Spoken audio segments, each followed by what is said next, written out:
your life will pass regardless of how you spend it, and so it doesn't really matter what you do, as the end result will be the same. But the only way to live a complete life that doesn't pass you by is to fill it with deep experiences and memories. When you're a child, time isn't really real. You know, when you don't have a real understanding of the passage of time. And so it isn't something that it is on your mind, and you don't feel like you're actually aging or that time's advancing in any way.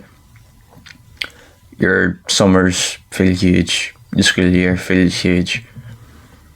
You know, like September to December for Christmas feels like a long time, but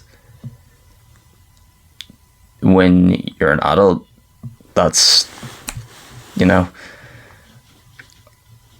it's largely boiled down to how the less time you've lived, the greater a period of time feels, because you have a lesser ability to scale that time.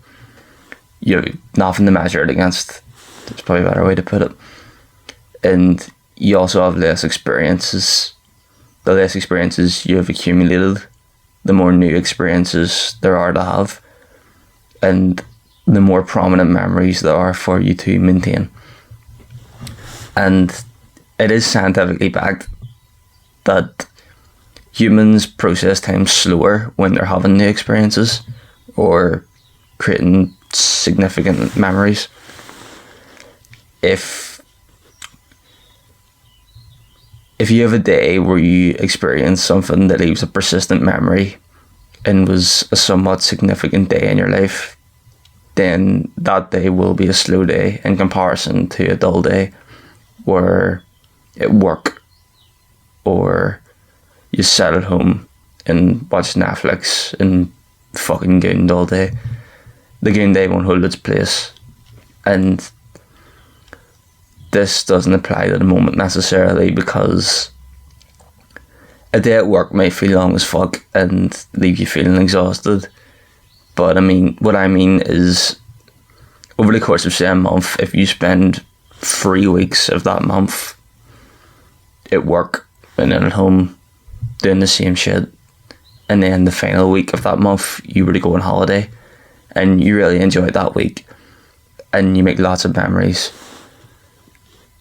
I would say that the week of your holiday would probably fly by because you really enjoyed it, and the 3 weeks of monotony in the same old would be quite slow and boring, such is life. But the 3 repetitive weeks, they would all merge into timelessness and fade away in your mind, whereas the week of fun, excitement and memories would survive in your mind and feel very long and powerful, because you accumulated too many memories on that trip, and it was a larger, more bountiful experience than your general life.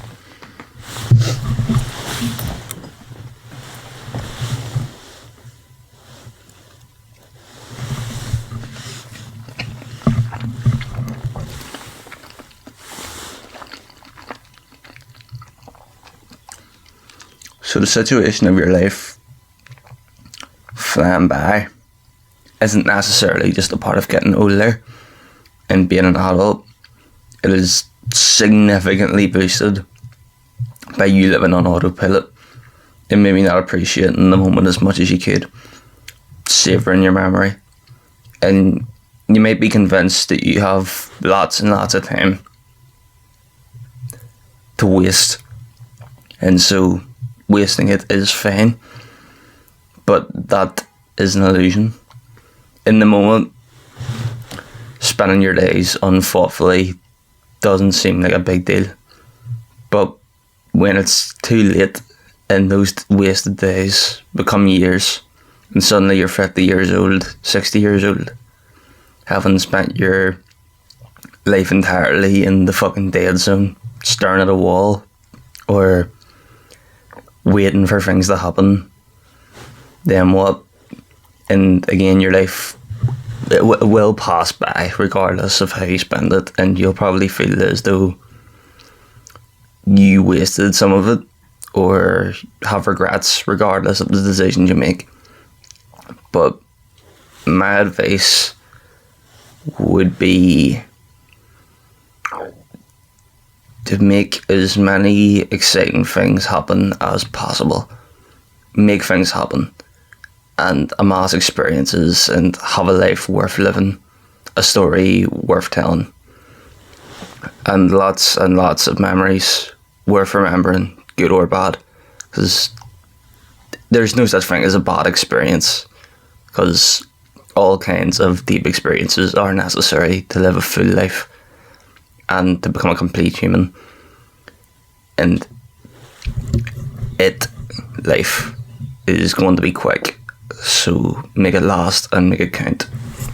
You will be 50 next week. It's gonna go.